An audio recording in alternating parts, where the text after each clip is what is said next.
কোনো বিশেষ ব্যক্তি বা রাজনৈতিক দলের সাথে অতি ঘনিষ্ঠতায় বাংলাদেশের জনগণের সাথে দূরত্ব সৃষ্টি করে ভারত। সেই সাথে সীমান্তে হত্যা দুদেশের পারস্পরিক বিদ্বেষকে আরও উস্কে দেয়। এমনই অভিমত আন্তর্জাতিক গবেষক ও বিশ্লেষকদের। তাদের মতে দুই দেশের সম্পর্ক সমতার ভিত্তিতেই হওয়া দরকার। দুদেশের রাজনীতিতে ইতিবাচক সম্পর্ক গড়তে উদার হতে হবে ভারতকেই। জুলাই আগস্টে তৎকালীন আওয়ামী লীগ সরকারের নৃশংসতার বিরুদ্ধে ন্যায় বিচার নিশ্চিত করতে প্রতিশ্রুতিবদ্ধ অন্তর্বর্তী সরকার। সম্প্রতি ভারতীয় গণমাধ্যম প্রেস ট্রাস্ট অফ ইন্ডিয়ায় এক সাক্ষাৎকারে প্রধান উপদেষ্টা ড মোহাম্মদ ইউনুস বলেছেন, শেখ হাসিনাকে দেশে ফিরিয়ে আনতে ভারতের ইতিবাচক সাড়া জরুরি। তার বিচার হতে হবে আন্তর্জাতিক মানদণ্ডে। আন্তর্জাতিক সম্পর্ক বিশ্লেষকরা বলছেন, ভারত সবসময় দেশের জনগণ থেকে দূরে থেকে একটি রাজনৈতিক দলের প্রধানের সাথে সুসম্পর্ক বজায় রেখেছে। এমন দৃষ্টিভঙ্গি বদলের সময় এসেছে এখন। আওয়ামী লীগ বনাম সাথে বিজেপির একটা সম্পর্ক, এটা নয়। বাংলাদেশের সাথে ভারতের সম্পর্ক হবে এবং সেটা হবে আন্তর্জাতিক মানদণ্ড অনুযায়ী, এবং সেটাই আমরা তাতে হবে কি আমাদের উভয় দেশের জনগণই উপকৃত হবে। আমরা কিন্তু কোনো বৈরী সম্পর্ক কারোর সাথে চাই না। আমাদের সাথে সবার সাথে বন্ধুত্ব হবে, কিন্তু সেই বন্ধুত্বটা হবে সমতা ভিত্তিক। সম্প্রতি কুলাউড়ায় ভারতীয় সীমান্তরক্ষী বাহিনী বিএসএফ এর গুলিতে স্বর্ণা দাস নামের এক কিশোরীর মৃত্যু হয়েছে। এর কড়া প্রতিবাদও করেছে সরকার। সীমান্তে হত্যা শূন্যে নামিয়ে আনতে দুই দেশ প্রতিশ্রুতিবদ্ধ হলেও বাস্তবে এর প্রতিফলন নেই। চীনের বর্ডারে যেটা 96-তে যেটা করেছে, যে 2 কিলোমিটারের মধ্যে তারা কোনো অস্ত্র আনবে না, তাই যদি হতে পারে এবং চীনের সাথে যদি হতে পারে, তাহলে সেই ধরনের চিন্তাভাবনা কেন বাংলাদেশের সাথে করে না? কেন একেবারে লাইভ অ্যামুনিশন ব্যবহার করা হচ্ছে? এখানে যদি পরিবর্তন না আসে তাহলে তো সম্পর্ক খারাপের দিকেই যাবে। তো এই ধরনের আন্তর্জাতিক সম্পর্ক বিশ্লেষকরা আরও বলছেন, দুই দেশের সুসম্পর্কের ওপরই নির্ভর করছে দক্ষিণ এশিয়ার বাণিজ্য, নিরাপত্তা ও ইন্দো প্যাসিফিক ভূ রাজনীতির ভবিষ্যৎ। Shahriar Anirban, independent news, Dhaka. বৈষম্য বিরোধী ছাত্র আন্দোলনে সহিংসতা ও নৃশংসতা প্রত্যক্ষদর্শী অনেকেই ভুগছেন তীব্র উদ্বিগ্নতা, ঘুমের সমস্যা সহ নানা মানসিক অস্থিরতায়। কেউ কেউ ঘুমের মধ্যে আটকে ওঠেন এখনো। চিকিৎসা না করালে শিক্ষার্থীদের পড়ালেখায় বিঘ্ন ও মানসিক স্বাস্থ্যে দীর্ঘমেয়াদী নেতিবাচক প্রভাবের শঙ্কা বিশেষজ্ঞ চিকিৎসকদের। বৈষম্য বিরোধী ছাত্র আন্দোলন দমনে নির্বিচার গুলিবর্ষণ থেকে শুরু করে নানা নৃশংসতার আশ্রয় নেয় আওয়ামী লীগ সরকার। বিভীষিকাময় পরিস্থিতির শিকার হয় অসংখ্য ছাত্র জনতা। তাদেরই একজন মাদারীপুরে নাজিমুদ্দিন সরকারি কলেজের শিক্ষার্থী ফয়সাল মোল্লা। 2 সপ্তাহ ধরে ভর্তি জাতীয় মানসিক স্বাস্থ্য ইনস্টিটিউটে। আন্দোলনে চোখের সামনেই দেখেছেন 2 বন্ধুর মৃত্যু। করে যেগুলো আন্দোলন করছে হ্যাঁ ডাকে, ঘুমের চোখেও ডাকে, এমনি ও ডাকে, ওই যা আহে, ওই যা আইসে, আমার লগে দেখা করে নাই, এভাবে ডাকাডাকি করে। বেশি একটা প্রেসার পড়তো বেশি, আর উত্তেজনা করতো আর কি। আমার কিলাইতে যেত আর আম্মুরে কিলাইতে যেত। ফয়সালের মতোই অস্থিরতা সহ মানসিক অবসাদে ভোগা কয়েকজন চিকিৎসা নিচ্ছেন বেসরকারি ক্লিনিকে। তাদের মধ্যে রয়েছে শিক্ষার্থী, আইনজীবী, চিকিৎসক। বুলেট লেগে সে আমাদের চোখের সামনেই মারা যায়। তো তাদেরকে টানাটানে অক্সিজেন নাই, এই নাই সেই নাই। তো এইগুলো নিয়ে আমার মধ্যে একটা ইমাজিনেশন তৈরি হয়, যে ভিজুয়ালাইজেশন তৈরি হয় মাঝে মধ্যে, যে এরকম হইতেছে, তারপরে ওখানে তো আমিও থাকতে পারতাম। তো এই ধরনের চিন্তা ভাবনা করে আমি যখন ঘুমাইতে যাই, তখন আসলে আমার অনেক প্রবলেম হয়, অনেক কিছু চিন্তা করি, অনেক কিছু যে উল্টাপাল্টা চিন্তা ভাবনা করতে থাকি। আমি তো ওখানে থাকতে পারতাম, বা আমারও তো একটা বড় কিছু হতে পারতো। চিকিৎসকরা বলছেন, যারা কাছ থেকে নৃশংসতা দেখেছেন তারা তীব্র মানসিক চাপে ভুগছেন। দ্রুত চিকিৎসা না করলে দেখা দিতে পারে দীর্ঘমেয়াদী বিপর্যয়। হ্যালুসিনেটরি একটা বিহেভিয়ার, অর্থাৎ এই বুঝি একটা কিছু হবে, এই বুঝি আমি কোনো একটা বিপদে পড়তে যাচ্ছি। যদি তাদেরকে চিকিৎসা পৌঁছতে ব্যর্থ হই, তাহলে তাদের খুবই সম্ভাবনা আছে তাদের মাঝে বিশেষ করে মানসিক বৈকল্য তৈরি হবে। বিশেষ করে শিশুদের মাঝে এবং কিশোরদের মাঝে হবেই। তাদের পড়ালেখায় তারা ড্রপ আউট হয়ে যেতে পারে। বড় যারা, বয়স্ক যারা, তাদের মাঝে হতাশা এবং বিষণ্ণতা চলে আসার খুবই সম্ভাবনা আছে। শুধু প্রত্যক্ষদর্শী নয়, যারা টেলিভিশন বা সামাজিক যোগাযোগ মাধ্যমে নৃশংসতার ভিডিও দেখেছেন, তাদের মনেও নেতিবাচক প্রভাব পড়েছে। Buddhadeb Kundu, independent news, Dhaka. জাতীয় সংগীত পরিবর্তনের ষড়যন্ত্র রুখে দিতে দেশের বিভিন্ন জেলায় মানববন্ধন সহ নানা প্রতিবাদ কর্মসূচি পালন করেছে উদীচী সহ বিভিন্ন সাংস্কৃতিক সংগঠন। কর্মসূচিতে জাতীয় পতাকা উত্তোলন ও জাতীয় সঙ্গীত পরিবেশন করেন সাংস্কৃতিক কর্মীরা। এই ধরনের চক্রান্তের বিরুদ্ধে সবাইকে ঐক্যবদ্ধ হওয়ার আহ্বান জানান তারা।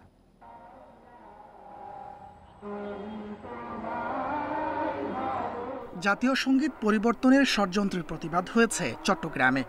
শুক্রবার বিকেলে চট্টগ্রামের চেরাগী পাহাড় মোড়ে সমবেত কণ্ঠে জাতীয় সঙ্গীত পরিবেশন করে সাংস্কৃতিক সামাজিক সংগঠন সহ বিভিন্ন শ্রেণী পেশার মানুষ। এটিকে কোনোভাবে বিভাজন, কোনোভাবে বিতর্কিত করা হোক, এমনকি বাতিলের কথা বলছে, বাতিল করা হোক, এটা আমরা মনে করি আমাদের যে 1000 বছরের অর্জনের প্রতি একটি অসম্মান প্রদর্শন করা হবে। রাজশাহী নগরের 0 পয়েন্টে মানববন্ধন ও বিক্ষোভ করে বাংলাদেশ উদীচী শিল্পগোষ্ঠী। জাতীয় সঙ্গীত পরিবর্তনের চক্রান্ত রুখতে সবাইকে এক হওয়ার আহ্বান জানান তারা। জাতীয় সঙ্গীতের প্রতি আপনারা কিন্তু হাত দিয়েন না, এই জাতীয় সঙ্গীতে কিন্তু হাজার মানুষের রক্ত লেগে রয়েছে। জাতীয় সঙ্গীত নিয়ে ষড়যন্ত্র রুখে দাঁড়াও, পথে নামো, কণ্ঠে ধরো স্লোগানে মাগুরা শহরের চৌরঙ্গি মোড়ে মানববন্ধন হয়েছে। এই ধরনের চক্রান্ত প্রতিরোধে তীব্র প্রতিবাদ জানায় উদীচী সহ বিভিন্ন সংগঠন ও সাধারণ মানুষ। বাংলাদেশের মানুষের কাছে উদাত্ত আহ্বান জানাচ্ছি, এই ষড়যন্ত্র রুখে দিতে এখনই আমাদের একত্রিত হতে হবে। পটুয়াখালীতে জাতীয় সঙ্গীত পরিবেশন করেন সাংস্কৃতিক কর্মীরা। বাংলাদেশ উদীচী শিল্পী গোষ্ঠীর আয়োজনে প্রেস ক্লাবের অনুষ্ঠানে অংশ নেয় খেলাঘর, মুক্ত প্রাঙ্গণ সহ বিভিন্ন সাংস্কৃতিক সংগঠনের কর্মীরা।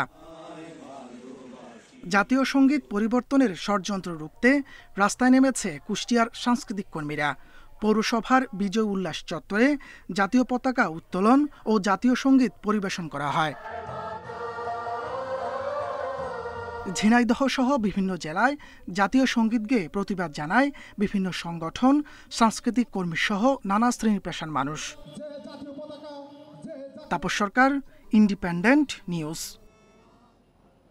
দেশে সব বিষয়ে চলচ্চিত্র নির্মাণের স্বাধীনতা থাকা উচিত। এক্ষেত্রে বিভাজনের রাজনীতি বাদ দেওয়ার পক্ষে নির্মাতারা, না হলে আবারও মত প্রকাশের স্বাধীনতাহীন সমাজ ও রাষ্ট্র গড়ে উঠবে বলেও মনে করেন তারা। ছাত্র জনতার অভ্যুত্থানের পর নতুন বাংলাদেশে মুক্তিযুদ্ধ, ইসলাম, জঙ্গিবাদ সহ নানা বিষয়ের সংজ্ঞা নতুন করে নির্ধারণের দাবি তাদের। শুক্রবার জাতীয় জাদুঘর মিলনায়তনে এক আলোচনায় এসব আহ্বান জানান নির্মাতারা। ইসলাম মানেই কি জঙ্গিবাদ বা মৌলবাদ বা বাঙালি জাতীয়তাবাদের মূল অর্থ কি? বাংলাদেশের রাজনীতির হাতিয়ার হয়ে ওঠা এসব বিষয় নিয়ে মত প্রকাশের স্বাধীনতা থাকলেই ভেঙে যাবে সব বিভাজন। সিনেমা নির্মাতাদের আলোচনায় উঠে আসে এসব বিষয়। ছাত্র জনতার অভ্যুত্থান পরবর্তী বাংলাদেশের সাংস্কৃতিক জমিন নিয়ে শুক্রবার জাতীয় জাদুঘরে হয় আলোচনা। এতে ধর্ম, বর্ণ নির্বিশেষে সবার মত প্রকাশের স্বাধীনতা থাকা উচিত বলে মনে করেন বক্তারা। সকল ধরনের সিনেমাকে একেবারে মুক্ত করে দেওয়া উচিত এবং যে যার বক্তব্য দেওয়ার সে তার বক্তব্য দেবে। বক্তব্য দেওয়ার পরে যেটা গ্রহণযোগ্য সেটা গ্রহণযোগ্য, যেটা গ্রহণযোগ্য না মানুষ এটা এমনিতেই নেগলেক্ট করবে। এই যে সিন্ডিকেট বাজি বা এই যে ধরেন নিজেদেরকে নিজেরা সেন্সর করি, এইভাবে করে করে ধরেন যারা আসলে সিনেমাটা বানাতে আসছে তাদের কাজ কমে গেছে। নির্মাতাদের অভিযোগ, 12 বছরে বহু জনপ্রিয় চলচ্চিত্র অভিনেতা ক্ষমতার প্রিয় মুখ হয়েছেন। বৈষম্য হয়েছে অনুদান, জাতীয় চলচ্চিত্র পুরস্কার নিয়েও। স্বাধীন বাংলাদেশে জাতীয়তাবাদ প্রকল্পে নিজের দেশে নিজের শত্রু মিত্র চিহ্নিত করার যে প্রকল্প এবং সেই প্রকল্পে যে 1000 বছরের ইসলামিক ট্রেডিশন, এজমালি যে ভাষা, ইসলামী যে আচার অনুষ্ঠান, সেগুলোকে একরকমের হরদরে মৌলবাদ তকমা দিয়ে দেওয়া হয়েছিল এবং দেশের বৃহত্তর একটা জনগোষ্ঠীকে মানে চিহ্নিত করা হয়েছিল বা দাঁড় করানো হয়েছিল স্বাধীনতা চেতনা নামক একটা উগ্রবাদী প্রকল্পের বিপরীতে। লাশ পড়ছে, আমি সেই লাশকে মানুষ হিসেবে চিনতে পারছি না। আমি ভাবছি যে এটা একটা জঙ্গি, একটা বাচ্চার মাথায় গুলি লাগছে, আমি সেটা বুঝতে পারছি না যে একটা আমার সন্তান, যে সন্তানই হোক, হিন্দু হোক, মুসলমান হোক, আদিবাসী হোক, যেই হোক, আমি চিনতে পারছি না। সংস্কৃতিকে শুধু সমাজের নির্দিষ্ট স্তরে বন্দী রাখার রাজনীতি থেকে বেরিয়ে আসার আহ্বান জানান আলোচকরা। তো সেখানে 11 জন ফিল্ম মেকার, চলচ্চিত্র নির্মাতা। সুলতানা জাহান মিতু, ইন্ডিপেন্ডেন্ট নিউজ, ঢাকা। ত্রিপুরা ডম্বুরবাদ অভিমুখে লং মার্চ থেকে 5 দফা দাবি জানিয়েছে ইনকিলাব মঞ্চ, যেগুলো অন্যতম তিস্তা মহাপরিকল্পনা বাস্তবায়নে উদ্যোগ এবং জাতিসংঘের পানি প্রবাহ কনভেনশনে অনুস্বাক্ষর করা। ঢাকা থেকে শুরু হওয়া পদযাত্রাটি কুমিল্লার রাজগঞ্জে শেষ হয়। আন্তঃসীমান্ত নদীতে আন্তর্জাতিক আইন লঙ্ঘন করে বাঁধ নির্মাণ করছে ভারত, এমন অভিযোগ তুলে ত্রিপুরার ডম্বুরবাদ অভিমুখী লং মার্চ করেছে ইনকিলাব মঞ্চ। শুক্রবার সকালে রাজধানীর শাহবাগ থেকে শুরু হয় এই পদযাত্রা। বিভিন্ন পয়েন্টে পথসভা করে বিকেলে টাউন হল মাঠে পৌঁছায় এই মিছিল। সেখানে সার্বভৌম সমাবেশের আয়োজন করা হয়। আওয়ামী লীগ সরকারের সহায়তায় ভারত পানি সন্ত্রাসের মাধ্যমে বাংলাদেশের মানুষের উপর সীমাহীন জুলুম করছে বলে অভিযোগ করেন বক্তারা। গত 50 বছরের বেশি সময় ধরে ভারত আমাদের 54টি আন্তঃসীমান্ত নদীতে আমাদেরকে না জানিয়ে এই 54টার অন্তত 30টা নদীতে তারা অসংখ্য বাঁধ নির্মাণ করেছে। এই আইন ভঙ্গ করার দায়ে আন্তর্জাতিক আদালতে বিচার করতে হবে। ত্রিপুরা থেকে নেমে আসা ঢলে সম্প্রতি পূর্বাঞ্চলের কয়েক জেলায় ভয়াবহ বন্যার কবলে পড়ে। এতে অন্তত 71 জনের প্রাণহানি ঘটেছে, ক্ষতিগ্রস্ত হয়েছে লাখ লাখ মানুষ। পূর্বাঞ্চলে বন্যা হয়েছে বলে অভিযোগ লং মার্চে অংশগ্রহণকারীদের। আগ্রাসন বন্ধে ভারতের পণ্য বর্জনের আহ্বান জানান তারা। ভারত আমাদেরকে চারদিক থেকে বন্ধ করে রেখেছে, আমরা কি ভারতীয় পণ্য বর্জন করতে পারি না? সমাবেশ শেষে ডম্বুর বাঁধ অভিমুখে লং মার্চটি কুমিল্লা শহরের রাজগঞ্জে গিয়ে শেষ হয়। Tanzil Hasnat, independent news. দেখছেন ইন্ডিপেন্ডেন্ট সংবাদ। সম্পূর্ণ অটোমেটেড মেশিনে তৈরি সাপোর্ট ফাইবার গ্লাস শীট, ব্যবসা এবার হবেই হিট। সাবেক মন্ত্রী ও আওয়ামী লীগের সভাপতি মণ্ডলীর সদস্য শাহজাহান খানের 7 দিনের রিমান্ড মঞ্জুর করেছেন আদালত। শুক্রবার দুপুরে কিশোর মোতালেব হত্যা মামলায় তাকে আদালতে তোলা হলে এই রিমান্ড মঞ্জুর হয়। এর আগে বৃহস্পতিবার রাতে রাজধানীর ধানমন্ডি থেকে গ্রেপ্তার হন শাহজাহান খান। পুলিশ ও সেনা নিরাপত্তায় শুক্রবার বিকেলে সিএমএম আদালতে আনা হয় মোতালেব হত্যা মামলার অন্যতম আসামি সাবেক মন্ত্রী শাহজাহান খানকে। এ সময় আদালতে 10 দিনের রিমান্ড আবেদন করে পুলিশ। পরে শুনানি শেষে 7 দিনের রিমান্ড মঞ্জুর করা হয়। শুনানিতে শাহজাহান খানকে ছাত্র জনতার উপর হামলার নির্দেশদাতা ও অস্ত্র সরবরাহকারী হিসেবে উল্লেখ করা হয়। রাষ্ট্রপক্ষের আইনজীবী বলেন, ধানমন্ডিতে আওয়ামী লীগ সভাপতির কার্যালয়ে বৈঠক করে ছাত্র জনতার উপর হামলার নির্দেশ দেন শাহজাহান খান ও অন্য নেতারা। এই শাহজাহান খানের বিরুদ্ধে 14 দলের যে বৈঠক হয়েছিল, ছাত্র জনতা কোটা সংস্কার আন্দোলনকে প্রতিহতের যে ঘোষণা দিয়েছিল, এই শাহজাহান খান একজন অন্যতম এই মামলার 23 নং জাহান্নামী আসামি। বিজ্ঞ আদালত সন্তুষ্ট হয়ে 7 দিনের রিমান্ড মঞ্জুর করেন। এ সময় শাহজাহান খানের শারীরিক অবস্থা বিবেচনায় রিমান্ড বাতিল চান তার আইনজীবীরা। উনাকে 10 দিনের জন্য রিমান্ড চেয়েছিলেন। উনার হার্ট এভাবে ম্যাসিক হয়েছে যে উনি যে কোনো সময় দুর্ঘটনা ঘটতে পারে। এই জন্য আমরা চাচ্ছিলাম উনার রিমান্ড বাতিল পূর্বক উনাকে যেন স্বাস্থ্য বড় যে কোনো হসপিটালে চিকিৎসাধীন রাখা হয়। এর আগে বৃহস্পতিবার রাতে রাজধানীর ধানমন্ডি থেকে শাহজাহান খানকে গ্রেপ্তার করে ঢাকা মহানগর গোয়েন্দা পুলিশ। আনোয়ার সাদাত নূর, ইন্ডিপেন্ডেন্ট নিউজ, ঢাকা। নতুন বাংলাদেশ গড়তে জাতীয় ঐক্যের প্রয়োজন, এই মন্তব্য করেছেন বিএনপি স্থায়ী কমিটির সদস্য আমির খসরু মাহমুদ চৌধুরী। গুলশানে দলের চেয়ারপারসনের কার্যালয়ে লিয়াজো কমিটির বৈঠক শেষে তিনি একথা বলেন। শুক্রবার বিকেলে গণফোরাম সহ কয়েকটি রাজনৈতিক দলের সঙ্গে বৈঠক করে বিএনপির লিয়াজো কমিটি। বৈঠক শেষে গণমাধ্যমে কথা বলেন আমির খসরু মাহমুদ চৌধুরী। তিনি অভিযোগ করেন, আনসার বাহিনীর পরে পোশাক শিল্প নিয়ে ষড়যন্ত্রে নেমেছে একটি দল। বিএনপির এই নেতা বলেন, কারা এর পেছনে রয়েছে তা খুঁজে বের করতে হবে। নতুন বাংলাদেশের মানুষের যে স্বপ্ন, সেটা পূরণে আমরা সম্মিলিতভাবে আমরা সবাই মিলে কাজ করব। এখানে জাতীয় ঐক্যের প্রয়োজন। কোনো একটি দল এই কাজটা করতে পারবে না। একটা জাতীয় ঐক্যের মাধ্যমে এই কাজটা আমাদেরকে করতে হবে।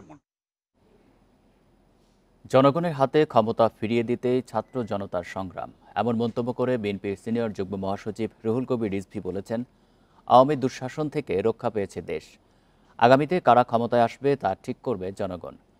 শুক্রবার বিকেলে রামপুরার মৌলভীরটেকে গণ অভ্যুত্থানে নিহত রিকশা চালক সাগরের পরিবারের সাথে সাক্ষাৎ শেষে রিজভী বলেন, শেখ হাসিনার দুঃশাসনের বিরুদ্ধে দাঁড়ানো মানুষের অবদান জাতি চিরদিন স্মরণ রাখবে। তাদের অবদান স্বীকার না করলে দেশে গণতন্ত্র থাকবে না উল্লেখ করেন তিনি। বিরোধী দলের নেতাকর্মীদের মিথ্যা মামলার প্রসঙ্গে রিজভী বলেন, এখনও দেশবিরোধী চক্রান্ত চলছে, সবাই মিলে এসব ষড়যন্ত্র রুখে দাঁড়াতে হবে বলেও উল্লেখ করেন রিজভী।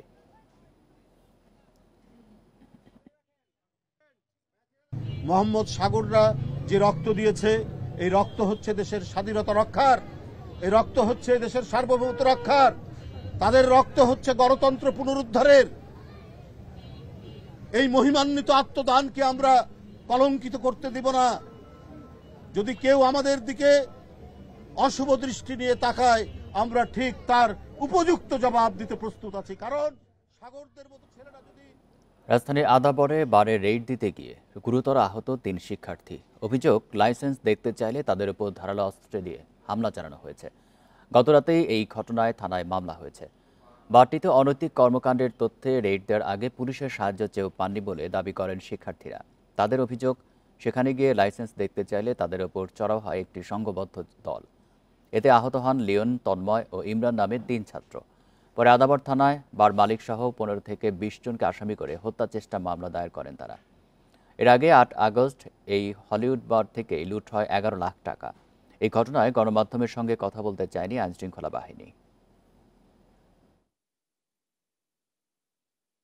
যে হলিউড বারটা আছে সলুর, তো ওইখানে শুনছি যে অস্ত্র আছে নাকি, এই কারণে আমরা রেড দিতে গেছি। আমরা দারোয়ানের সাথে কথা বলে গেট খুলছি, আর উপর থেকে কতগুলা মানে নেতা বলা যায় চলতে, মাস্তান টাইপের, ওরা হাতে বটি, দা, ছুরি আর অনেক কিছু বাঁশ নিয়ে আসলো। এসে আমাদের ফ্রেন্ডদের মধ্যে 2 জনকে গলা চেপে ধরছে। পুলিশে বললো যে তোমরা যাও, আমরা আসতেছি তোমাদের পিছনে। প্রধানমন্ত্রীর কার্যালয়কে ব্যবহার করে অর্থনৈতিক অঞ্চল কবজা করতে চেয়েছিলেন আলোচিত ব্যবসায়ী সাইফুল আলম মাসুদ ওরফে এস আলম। বেজা কর্মকর্তারা জানান 4টি বেসরকারি অঞ্চল পেতে জোর তদবির চালান তিনি। শেষ পর্যন্ত অনুমোদন পান 200 একর জমি। সন্তোষজনক অগ্রগতি না থাকায় কিছু অর্থনৈতিক অঞ্চলে কার্যক্রম খতিয়ে দেখছে প্রধান উপদেষ্টার কার্যালয়। 2020 সালে চট্টগ্রামের বাঁশখালীতে 2টি বেসরকারি অর্থনৈতিক অঞ্চল করার আগ্রহ দেখায় শিল্প গ্রুপ এস আলম। সাড়া দেয়নি তৎকালীন বেজা প্রশাসন। 2 বছর পর আবারও 2টি অঞ্চল করার প্রস্তাব দেয় গ্রুপটি। বাঁশখালীর আলোকদিয়ায় 184 একর জমিতে Banshkhali S Alam economic zone 1 ও গন্ডামারায় 259 একর জমিতে Banshkhali S Alam economic zone 2 নামে প্রস্তাব আসে। সে প্রস্তাবও গ্রহণ করেনি অর্থনৈতিক অঞ্চল কর্তৃপক্ষ বেজা। কর্মকর্তাদের অভিযোগ, এস আলমের প্রস্তাব পাশ করাতে প্রধানমন্ত্রীর কার্যালয়ের কর্মকর্তারা চাপ দেন। বেজার যে ইন্টারনাল মেকানিজম প্রাইভেট ইকোনমিক জোনের লাইসেন্স দেওয়ার, সে মেকানিজমে যে শর্তগুলো পূরণ করার কথা তারা পূরণ করেনি। এই জন্য আমরা ওই সময়ে কোনো প্রাইভেট ইকোনমিক জোনের লাইসেন্স আমরা তাদেরকে দিইনি। কোনো চাপ আমাদের কাছে কোনো সময় কোনো পক্ষেরই এগুলো বিবেচিত হয়নি। দমে যাননি এস আলম।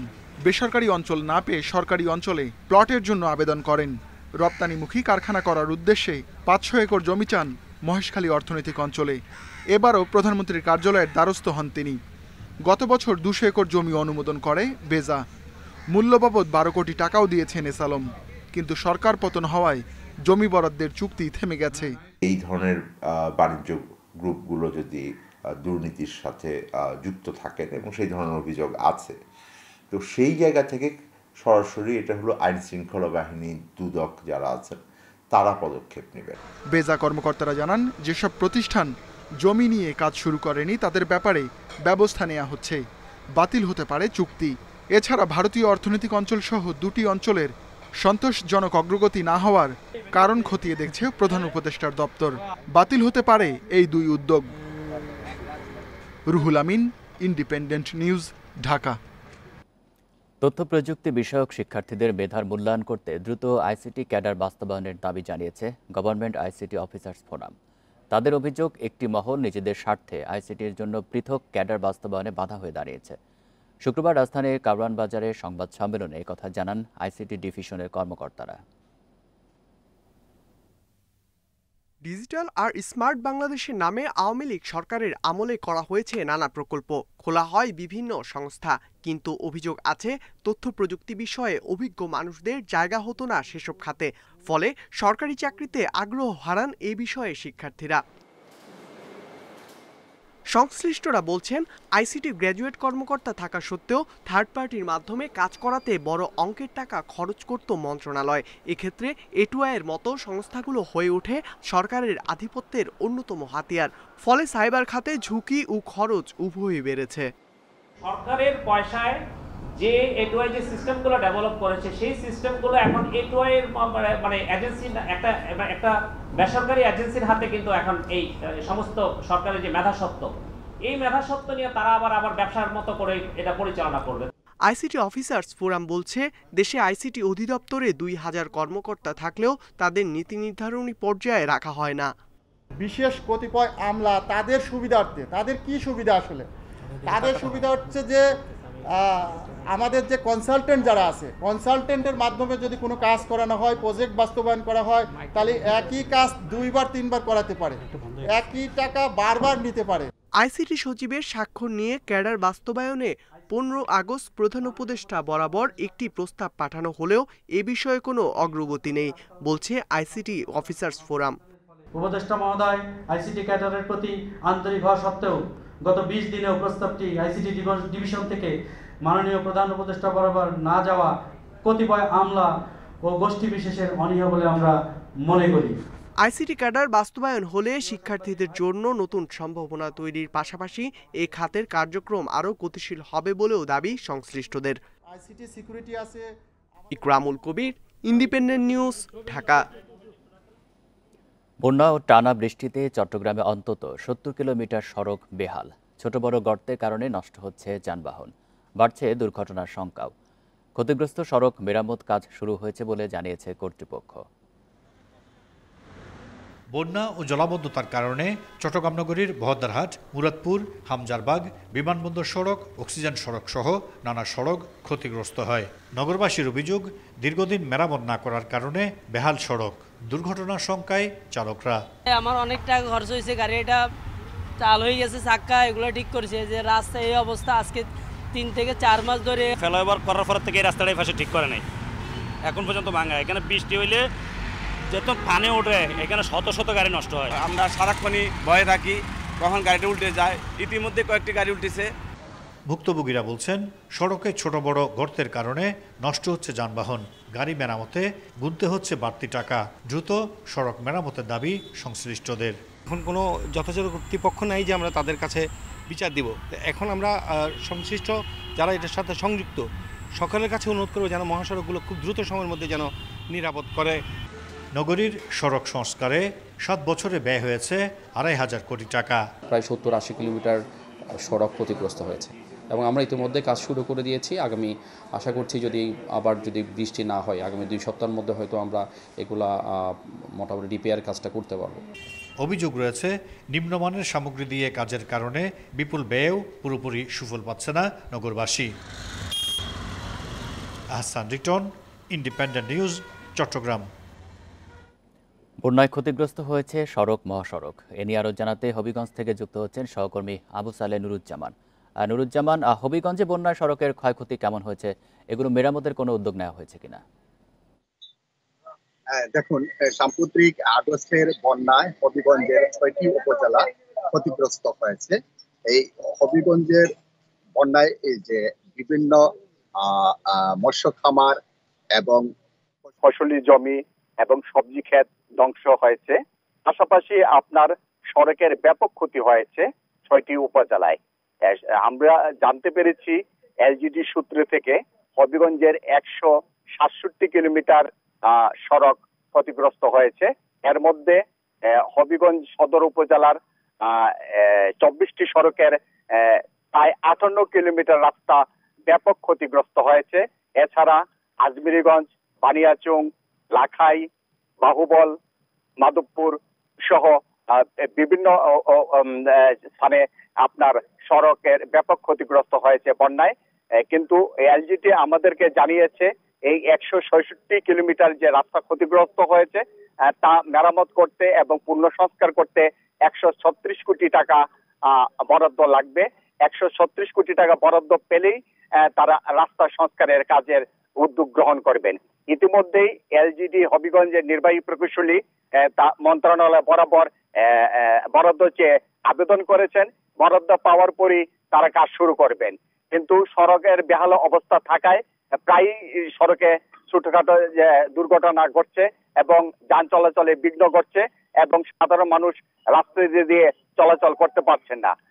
যারা রাস্তা ক্ষতিগ্রস্ত হয়েছে এই সংশ্লিষ্ট এলাকাবাসী আমাকে জানিয়েছেন দ্রুত সম্ভব আপনার রাস্তা মেরামত করে চলাচলের উপযোগী করার জন্য। উপযোগী করার জন্য তারা বারবার তাগদা দিয়েছেন। তারা বলছেন যদি সড়ক সংস্কার করা না হয় তাহলে গর্ত এবং গুলো বেড়ে গিয়ে বড় রকমের দুর্ঘটনা আশঙ্কা রয়েছে। এ ছিল হবিগঞ্জ থেকে রাস্তা ক্ষতিগ্রস্তের সর্বশেষ খবর।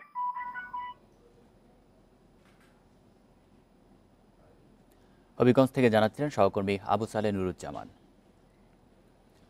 কুমিল্লায় বন্যায় ব্যাপকভাবে ক্ষতিগ্রস্ত হয়েছে শিক্ষা ব্যবস্থা। হুমকির মুখে পড়েছে অনেক শিক্ষার্থীর শিক্ষা জীবন। বই খাতা, পোশাক সহ শিক্ষা উপকরণ হারিয়ে বিপাকে পড়েছে তারা। ক্ষতিগ্রস্ত ঘরবাড়ি ও শিক্ষা প্রতিষ্ঠানও তাদের স্বাভাবিক শিক্ষা জীবনে ফেরাকে বাধাগ্রস্ত করছে। জেলায় ক্ষতিগ্রস্ত 4 শতাধিক শিক্ষা প্রতিষ্ঠান। কুমিল্লায় বন্যার পানি নেমে যাওয়ার পর আরও স্পষ্ট হয়েছে বিভিন্ন খাতে ক্ষয়ক্ষতি। এর বাইরে নেই শিক্ষা ব্যবস্থাও। 2 সপ্তাহ ঘরবাড়ি পানিতে তলিয়ে থাকায় নষ্ট হয়েছে অনেক শিক্ষার্থীর বই খাতাসহ শিক্ষা উপকরণ। শিক্ষার্থীদের বিপদ এতেই শেষ নয়। দুর্যোগের কারণে পরিবারের আয় রোজগারের পথ বন্ধ হয়ে যাওয়ায় অনেকেই শিক্ষাজীবন থেকে ঝরে পড়ার পথে। অনেকের বই খাতা কাপড় অনেকগুলো ভিজে গেছে বা নদীর স্রোতের সাথে চলে গেছে। ওখানে মনে হয় না যে স্কুলে আসার আছে তাদের। বন্যায় অবকাঠামোগত ক্ষতির কারণে এখনই খোলার অবস্থা নেই অনেক প্রতিষ্ঠান। এতে শিক্ষার্থীদের ক্লাস বিমুখ হওয়ার আশঙ্কা দেখা দিয়েছে। ঘরবাড়িতে পানি উঠেছে, এটা তো তারা দেখেছে। এটাতে শিশু মনে কিন্তু একটা বিরাট একটা প্রভাব তৈরি হয়েছে। টিম তৈরি করে করে ওদের বাড়ি বাড়ি যাইতে হবে তাদের মানসিক অবস্থা তৈরি করার জন্য, আর না হয় তাদেরকে স্কুলে আনা সম্ভব না। তবে শিক্ষার্থীরা যেন স্কুল কলেজে ফিরতে পারে সেজন্য সরকারের পক্ষ থেকে সর্বোচ্চ সহযোগিতার কথা জানিয়েছেন জেলা শিক্ষা কর্মকর্তা।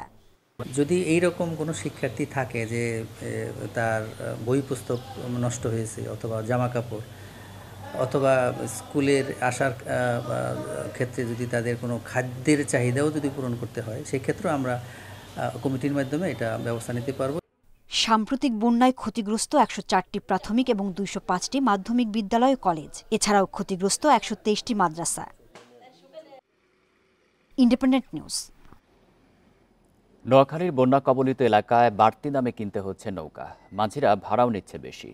এতে ত্রাণ ও উদ্ধার কাজ ব্যাহত হওয়ায় বিপাকে পড়েছেন পানিবন্দীরা। নৌযান সরবরাহের জন্য বিত্তবানদের এগিয়ে আসার আহ্বান জানিয়েছেন জেলা প্রশাসক। নোয়াখালীতে 3 সপ্তাহ ধরে পানিবন্দী 17 লাখ মানুষ। ডুবে আছে 8 উপজেলার গ্রাম ও শহরের কাঁচা পাকা সড়ক। নৌকা ছাড়া কোথাও বের হওয়ার উপায় নেই। এমন পরিস্থিতিতে জেলা জুড়ে নৌকার কদর বেড়েছে। বাইরের জেলা থেকে নৌকা এনে বিক্রি করছেন মৌসুমি ব্যবসায়ীরা। কাঠের তৈরি ছোট একটি নৌকার দাম 5 থেকে 6,000 টাকা। গত 50 বছর এইদিকে নৌকা আসছিল না, আর নৌকার চলটা বেশি হয়ে গেছে। পানিগঞ্জে বাড়ি যাওয়ার থেকে নৌকার চলটা বেশি হয়ে গেছে। এখন আমাদের যে অবস্থা, নৌকা কিনতে পারছি, নৌকার দামও বাড়তি। কখন আমাদের রুজি রোজগার গেছে বন্ধই। স্থানীয় ও স্বেচ্ছাসেবীদের অভিযোগ, নৌকার দাম ও ভাড়া বেশি। এতে ত্রাণ ও উদ্ধার কাজ ব্যাহত হচ্ছে। যদিও এমন অভিযোগ মানতে নারাজ মাঝিরা। যান্ত্রিক বা আলাদা খরচ করি সেগুলো, তো সেক্ষেত্রে তারা যদি 500 টাকাও ধরে, আমরা মনে করি in this crisis movement it is not eligible. এই বন্যাতে নোয়াখালীর যে বা স্পেশালি বেগমুন্দ স্বেচ্ছাসেবী সংগঠন যারা কাজ করছে তাদের সবাইকে একমাত্র নৌকার উপরেও কিন্তু নির্ভর করতে হচ্ছে। ধরেন এখানে রেললাইন পর্যন্ত 300 টাকা আর মানুষ 6,500 টাকা চাইছে, বেশি কিছু চাইছি না, সীমিতের ভিতরে আছে সবগুলো। এ অবস্থায় বিত্তবানদের বন্যা কবলিত এলাকায় ত্রাণ সামগ্রী দেওয়ার জন্য নৌকা সরবরাহের আহ্বান জানিয়েছেন জেলা প্রশাসক।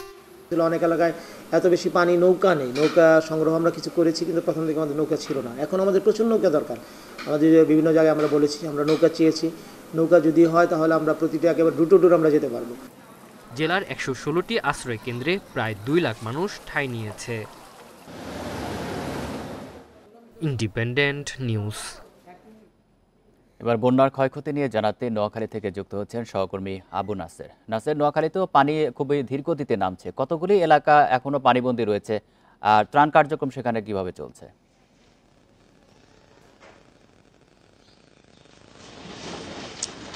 নোয়াখালীতে প্রথমে জলাবদ্ধতা সংকট ছিল দীর্ঘদিনের, সেই সংকটের সাথে মাঝে যোগ হয়েছে বন্যা পরিস্থিতি। এখন বন্যার পানি কিছুটা নামলো, আবার জলাবদ্ধতা সংকটে রয়ে গেছে। সব মিলিয়ে প্রায় 20 দিন, কোথাও 21 দিন 22 দিন পর্যন্ত নোয়াখালীতে বন্যা এবং জলাবদ্ধতায় জনজীবন স্থবির হয়ে পড়েছে। এখনো পর্যন্ত এটি হচ্ছে জেলা শহরের একটি সড়ক, একেবারে প্রাণকেন্দ্রে এই সড়কেই এ পরিমাণ পানি দেখা যাচ্ছে। এখানে এই সড়কের বিভিন্ন জায়গায় দোকানপাট কিন্তু পানির মধ্যেই খুলতে হয়েছে। পাশাপাশি এই সড়কের উপরেই এখনো জাল দিয়ে মাছ ধরার মতো দৃশ্য দেখা যাচ্ছে। জাল দিয়ে মাছ ধরছেন, তারপরে কোথাও সড়কের পানি নামার কোনো লক্ষণ নেই। সড়কের পাশে যে বাড়িঘরগুলো রয়েছে সেগুলোর মধ্যে পানি রয়েছে, কোথাও চুলা জ্বালানোরও অবস্থা নেই, এমন অবস্থা হয়েছে। ফলে আসলে এই পরিস্থিতি শুধু এই জেলা শহরে তা না, নোয়াখালীর যে 8 উপজেলা সব জায়গাতেই কম বেশি এখনো প্রায় অর্ধেকের চেয়ে বেশি এলাকা এখনো পানিতে নিমজ্জিত রয়েছে এবং সেখানে বাড়িঘর, দোকানপাট, রাস্তাঘাট সব পানির নিচে তলিয়ে আছে। এবং বেগমগঞ্জ, চাটখিল, সোনাইমুড়ি সহ সেনবাগ বিভিন্ন এলাকাতে কিন্তু এখনো নৌকা ছাড়া একেবারে ত্রাণ কার্যক্রম কোনোভাবেই পরিচালনা করা যাচ্ছে না। মানুষ সেখানে আসা যাওয়া করতে পারছে না, তাদের বাড়িঘরে, দোকানপাটে কোথাও মানুষের যে আসা যাওয়া করবে সেই সুযোগ নেই।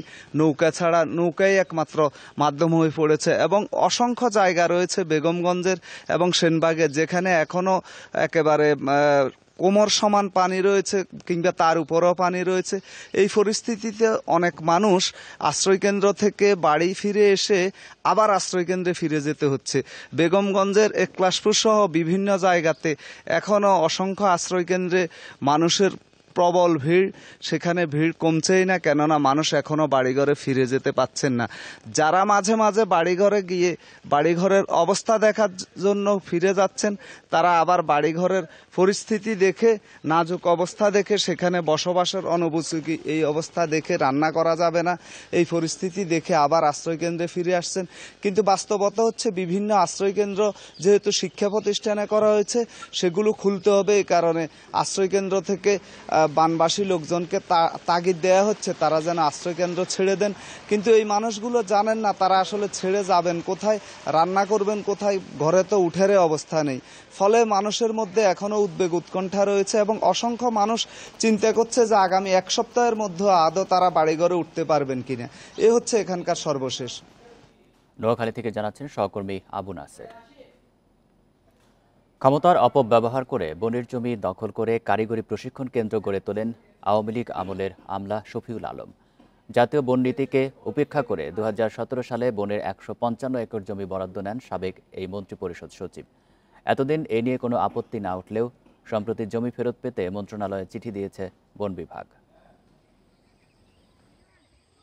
রামুর খুনিয়াপালং এলাকার এই প্রাকৃতিক বনের দায়িত্বে বন বিভাগ। স্থানীয় উপকারভোগী ছাড়াও নিয়মিত পাহারা দেন বন কর্মীরা। তবে এত কিছুর পরও এই বনের ভেতরে গড়ে উঠেছে শহীদ এটিএম জাফর আলম মাল্টিডিসিপ্লিন একাডেমি। 2017 সালের শেষ দিকে মুক্তিযুদ্ধে শহীদ ভাইয়ের নামে সংরক্ষিত বনের জমি বরাদ্দ নেন আওয়ামী লীগ সরকারের আমলা শফিউল আলম। 155 একর জমির উপর গড়ে তোলেন কারিগরি প্রশিক্ষণ একাডেমি।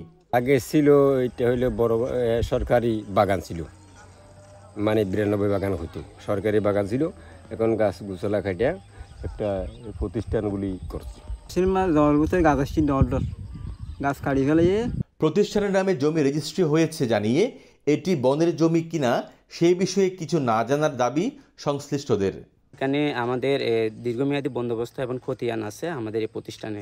এর আগে কিছু আমরা বলতে পারবো না, আমরা সব প্রত্যেকে দেখতেছি এখানে সবকিছু এখন যেরকম আছে ওইরকম, আর কাগজপত্র তো আছেই। জমি বরাদ্দের ক্ষেত্রে আইন লঙ্ঘন হয়েছে বলছেন বন কর্মকর্তারা।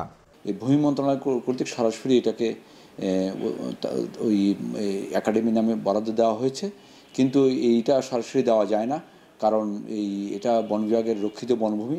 এটাকে আমাদের পরিবেশ, বন ও জলবায়ু পরিবর্তন মন্ত্রণালয়ের অনুমতি সাপেক্ষে এটাকে দিতে হয়। বনের জমি দখলমুক্ত করে দখলকারীদের আইনের আওতায় আনার তাগিদ পরিবেশ কর্মীদের। এভাবে যদি সরকারি প্রভাবশালী আমরা প্রভাব খাটিয়ে যদি বনভূমি দখল করে তাহলে অচিরে বনভূমি কমে আসবে এবং বনবিতে স্থাপনা নির্মাণ করা এটি একটি মারাত্মক অপরাধ। আমরা দাবি করছি এটি অতি দ্রুত সময়ের মধ্যে ভেঙে ফেলা হোক এবং বনের জমি বন বিভাগকে বুঝিয়ে দেওয়া হোক। 2015 সালের অক্টোবর থেকে 2019 সালের অক্টোবর পর্যন্ত মন্ত্রিপরিষদ সচিব ছিলেন শফিউল আলম।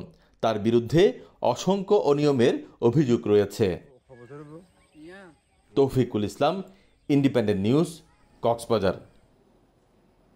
এ নিয়ে আরও জানাতে কক্সবাজার থেকে যুক্ত হচ্ছেন সহকর্মী তৌফিকুল ইসলাম। তৌফিকুল, জমি ফেরত পেতে বন বিভাগের চিঠির পরিপ্রেক্ষিতে মন্ত্রণালয় কি ব্যবস্থা নিয়েছে? এখনো পর্যন্ত আসলে মন্ত্রণালয় কোনো ধরনের পদক্ষেপ নেয়নি। তবে আমরা যেটুকু জেনেছি, যেহেতু বনের জমি বনকে ফিরিয়ে দেওয়ার একটা উদ্যোগ সহসায় সেটি দৃশ্যমান হবে। আপনি জানেন আসলে সেখানে যে সাবেক সচিব তিনি আসলে তার ভাইয়ের নামে, মুক্তিযোদ্ধা ভাইয়ের নামে সেই বন বিভাগের সেই জমিটা তিনি বরাদ্দ নিয়েছেন ভূমি মন্ত্রণালয় থেকে। তবে এরকম ভাবে আসলে বনের জমি বরাদ্দ নেওয়া যায় না বলছেন এখানকার বন কর্মকর্তারা বলছেন। তারপর তিনি সরকারি আমলা হিসেবে প্রভাব কাটিয়ে এই ধরনের কাজ করেছেন। তবে সেখানে আমরা গিয়ে দেখেছি 3টি ভবন রয়েছে একতলা বিশিষ্ট। তো এখানে কি স্থানীয় মানুষের সাথে কথা বলে তাদের সাথে আমরা কথা বলেছি, তারা আমাদেরকে জানিয়েছেন এইরকম যদি কোনো প্রতিষ্ঠান করতে হয় তাহলে অল্প সংখ্যক জমি হলে হয়ে যায়, কিন্তু 155 একর জমি তিনি প্রভাব কাটিয়ে এইভাবে নিজের ভাইয়ের নামে একটি স্কুলের জন্য যে রেজিস্ট্রি করেছেন সেটি অনেকটা দুঃখজনক বলছেন। শুধু এই জায়গায় নয়, তিনি আরো যে উখিয়ার আরো বেশ কয়েকটি এলাকায় এইভাবে সরকারি জমি তিনি দখল করেছেন, প্রভাব কাটিয়ে তিনি নিয়েছেন, সেরকমই অনেকটা এলাকাবাসী আমাদেরকে বলছেন। তো যেই জমিতে অর্থাৎ যে খুনিয়া পালং এলাকায় বন বিভাগের যে জমিটি সেটি হচ্ছে 1935 সালে দা ক্যালকাটা গ্যাজেটের নোটিফিকেশনের মাধ্যমে সেটি বনটিকে প্রোটেক্টেড ফরেস্ট বা সংরক্ষিত বন হিসেবে ঘোষণা করা হলেও এটি আসলে বন আইনে বলা হচ্ছে রক্ষিত বনটি সাধারণভাবে বন্দোবস্ত করা যায় না, বন্দোবস্ত নেওয়া যায় না, কিন্তু তিনি সেইভাবে অর্থাৎ ভূমি মন্ত্রণালয় থেকে তিনি বন্দোবস্ত নিয়েছেন। তবে আমি তাদের এলাকার বেশ কয়েকজনের সাথে কথা বলেছি, ইভেন স্কুলের যে শিক্ষক রয়েছেন বা কর্মচারী রয়েছে তাদের সাথে কথা বলেছি। তারা আমাদেরকে বারবারই বলছেন তারা বেশ কিছু জমির দলিল আমাদেরকে দেখিয়েছেন এবং তারা বলছেন সেখানে আগে আসলে কি বন ছিল নাকি অন্যান্য গাছ বা বড় বড় গাছ ছিল সেটি তাদেরকে জানালেন এবং তারা 2018 সাল থেকে সেখানে যে অর্থাৎ বেশ কয়েকটি ভবন তারা দেখেছেন। তবে এলাকাবাসীর সাথে আমি কথা বলেছি, তারা বলছেন সেখানে অনেক বড় বড় গাছ ছিল, এই গাছগুলা ভবন তৈরি করতে গিয়ে এই সমস্ত গাছ কাটা পড়েছে। পরিবেশ কর্মীরা বলছেন যে বনের জমি বনকে ফিরিয়ে দেওয়া হোক এবং সে যেই হোক না কেন এই ধরনের যারা কাজ করেছেন তাদেরকে একেবারে আইনের আওতায় আনার দাবি তারা জানিয়েছেন। কক্সবাজার থেকে জানাচ্ছেন সহকর্মী তৌফিকুল ইসলাম। তিতাসে ৬,২০০ কোটি টাকার প্রিপেইড মিটার প্রকল্পে যন্ত্রপাতির দাম ধরা হয়েছে বাজার দরের চেয়ে 2 থেকে 6 গুণ বেশি। বিশেষজ্ঞরা বলছেন দেশি বিদেশি স্বার্থান্বেষী গোষ্ঠীর যোগ সাজসেই অতিরিক্ত ব্যয়ের হিসাব। যদিও প্রকল্প পরিচালক দাবি করছেন প্রতিযোগিতামূলক নিলামে যৌক্তিক দামেই হবে কেনাকাটা। বিশ্বব্যাংকের অর্থায়নে 11 লাখ আর এশীয় উন্নয়ন ব্যাংকের ঋণে 6.5 লাখ প্রিপেইড মিটার স্থাপনে তিতাসের 2 প্রকল্প চলমান। শেখ হাসিনা সরকারের আমলে একনেকে অনুমোদন হওয়া মোট 6,234 কোটি টাকার প্রকল্প দুটির কেনাকাটায় দরপত্রের প্রস্তুতি চলছে। জাইকার অর্থায়নে আগের প্রকল্পে মিটারের দাম ছিল 17,000 টাকা, যার সঙ্গে যন্ত্রপাতি ও সংযোজনে গ্রাহকের ব্যয় ছিল 2,000 টাকা পর্যন্ত। কিন্তু এবারের প্রকল্পে মিটার প্রতি মোট ব্যয় ধরা হয়েছে 27,000 টাকা। 15,000 সামথিং টাকা এটা ধরা আছে। বাকি কস্টিংটা হলো আপনার ইনস্টলেশন পার্টে, যেখানে গ্রাহককে তার এই যে মডিফিকেশন মিটারটা লাগাতে গিয়ে কোনো ধরনের কোনো কিছুই কস্ট কাস্টমারকে বিয়ার করতে হবে না। এই কারণে আপাত দৃষ্টিতে এটা দেখা যাচ্ছে যে আগের প্রজেক্টের চাইতে টাকাটা বেশি লাগছে।